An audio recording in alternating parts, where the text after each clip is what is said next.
நண்பர்களே வணக்கம். கள்ளக்குறிச்சியிலேருந்து ஜாலக்கா பேசுகிறேன். ஸ்ரீ ஜாலக்கா தேவி ஆன்மீக அறக்கட்டளை மற்றும் மாந்திரிக பயிற்சிக்குழு.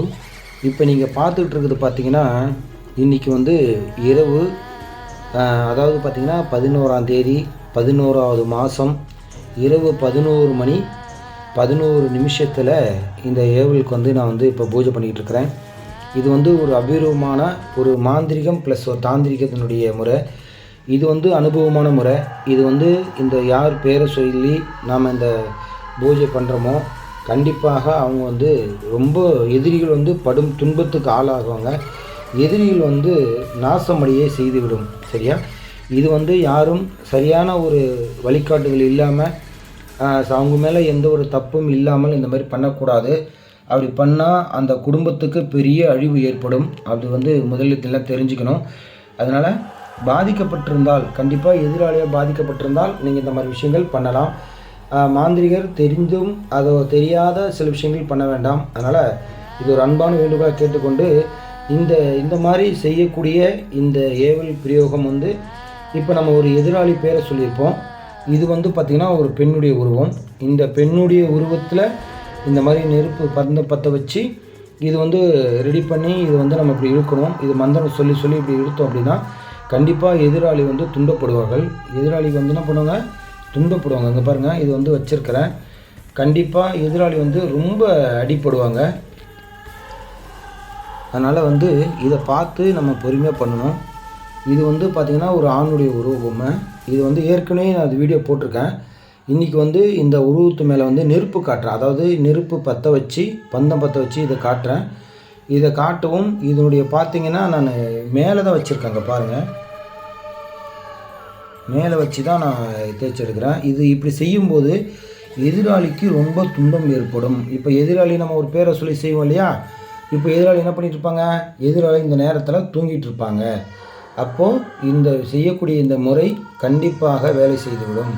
அதனால் இது பாதிக்கப்பட்டிருக்கோம் அப்படின்னா உங்களுடைய குலதெய்வத்தினுடைய அனுகிரகம், குலதெய்வத்துக்கிட்ட கேட்டு குறி கேட்டு அதெல்லாம் சரிப்பா இது செய் அப்படின்னு சொன்னால் தான் இதை செய்யணும். ஏன்னா எந்த ஒரு நோக்கத்துக்காகவும் எந்த ஒரு சூழ்நிலைக்காகவும் நம்ம தவறுதலாக செய்துவிடக்கூடாது. ஏன்னா இது நிறைய கஷ்டத்தை ஏற்படுத்தும். பிறகு இதனால் வர துன்பங்கள் நம்மளால் அதிகமாக சந்திக்கிற மாதிரி ஆகிடும். சரி, அதனால் இது பண்ணக்கூடாது. ஒரு விழிப்புணர்வு போடுறேன்.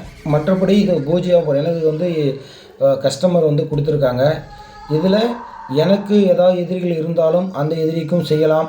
கஸ்டமருடைய பூஜை, அதனால் கஸ்டமருக்கும் இது நான் செஞ்சு கொடுத்துட்ருக்கேன்.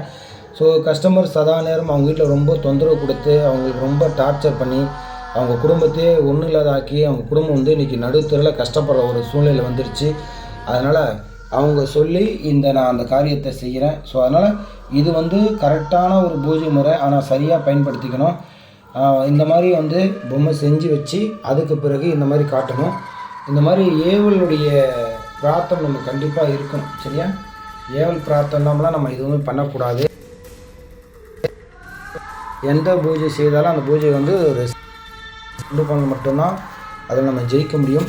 இது மாந்திரிகத்தில் ஒரு கருமுறையும் கூட. அதே மாதிரி மாந்திரிகத்தில் வரக்கூடிய அதர்வண வேதத்தில் தான் இந்த மாதிரி விஷயங்கள்லாம் இருக்குது.